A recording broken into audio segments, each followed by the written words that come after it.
At the Dykmans in Sussex, New Brunswick, it's always open house for visitors who come to see and often to buy the pottery they make. It's considered among the best pottery in Canada and has won prizes all over the world. Welcoming the visitors, Erica Dykman has a large array of distinctive tableware to show. For Mother, this has a special appeal, but the children are more fascinated by the figurines.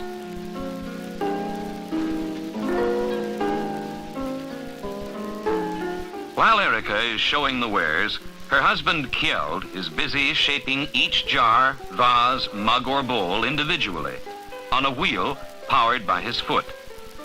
It's a basic technique that hasn't changed in centuries, but the Dykmans use it to produce pieces of striking originality.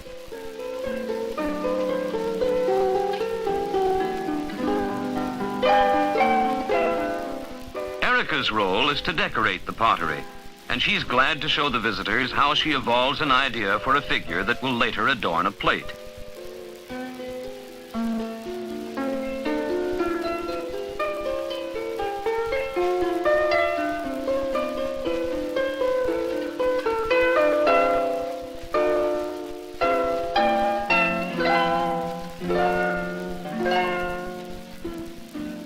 Producing these graceful objects came only after years of experiments by Kjeld with different clays and fuels to bake them.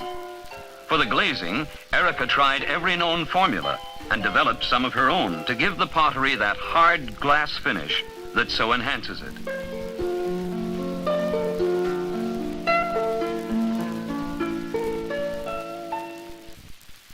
Baking the pottery in the kiln is the final step. It's a long way from farming, which was the Dykmans' first occupation when they came to Canada from Denmark. Their new career started one day when Kjeld picked up a handful of clay and tried molding it. It held its shape so well it reminded him of the work of the famous potters of his homeland. Inspired, he and Erica started to learn the difficult art.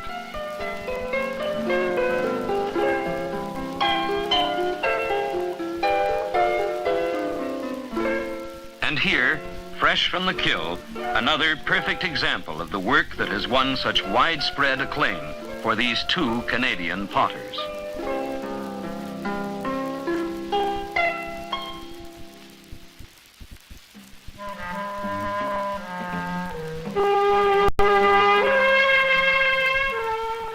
Cowichan Sweaters.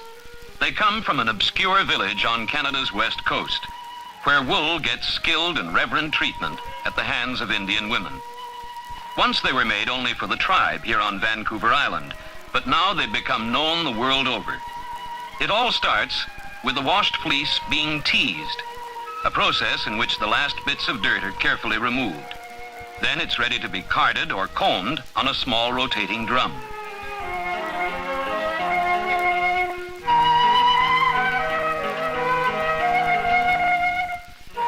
While daughter cards, mother spins, turning the combed fleece into yarn.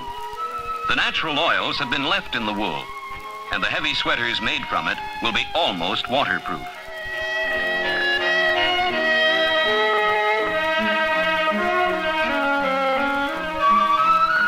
The spinning device is an ingenious arrangement mounted on an old treadle-type sewing machine. When the spinner is full, the yarn is wound into skeins, which will be washed again before knitting starts.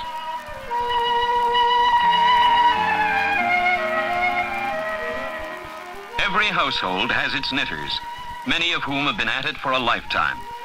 This grandmother, being visited by the tribe's chief, can't even remember how many hundreds of sweaters she's made.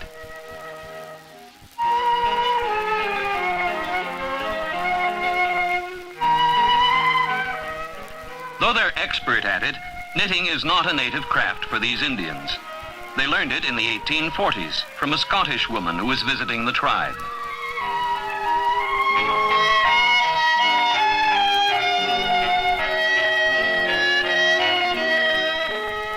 Soon she'll be finished another of these soft, durable, and distinctive sweaters. They're sold in many distant places, keeping the knitting needles busy and bringing a steady income to these Cowichan Indians of Canada's west coast.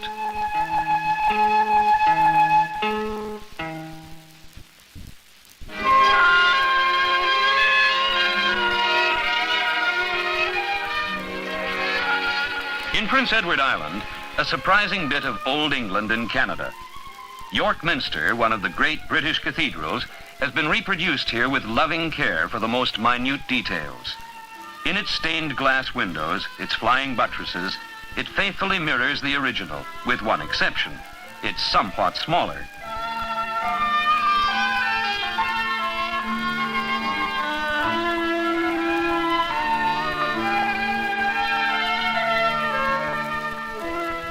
York Minster is one of the many replicas of British landmarks built by Lieutenant Colonel E.W. Johnston at his estate, Woodley. For the Colonel, keeping the buildings in good repair is a job that never ends.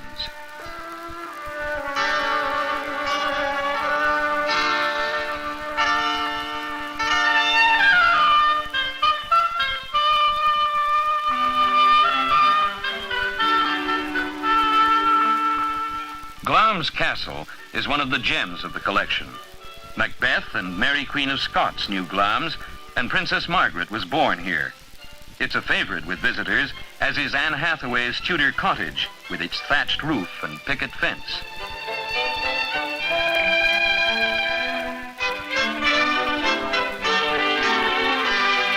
Each model is built exactly to the scale of the original, like this Buckinghamshire manor house that was put up in the 18th century by the Penns of Pennsylvania. It's in the village of Stoke Poges, which is also the site of St. Giles Church. In the churchyard of the original, the poet Thomas Gray is buried, and this is the place immortalized in his famous elegy.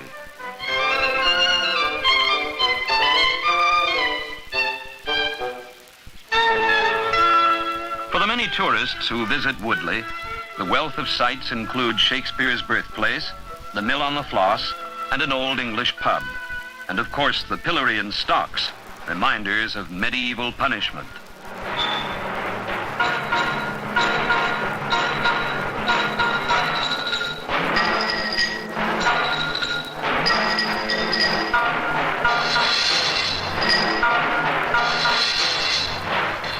And so the past comes to life at Woodley, with its unusual reproductions of old England set in the gently rolling countryside of Prince Edward Island on Canada's east coast.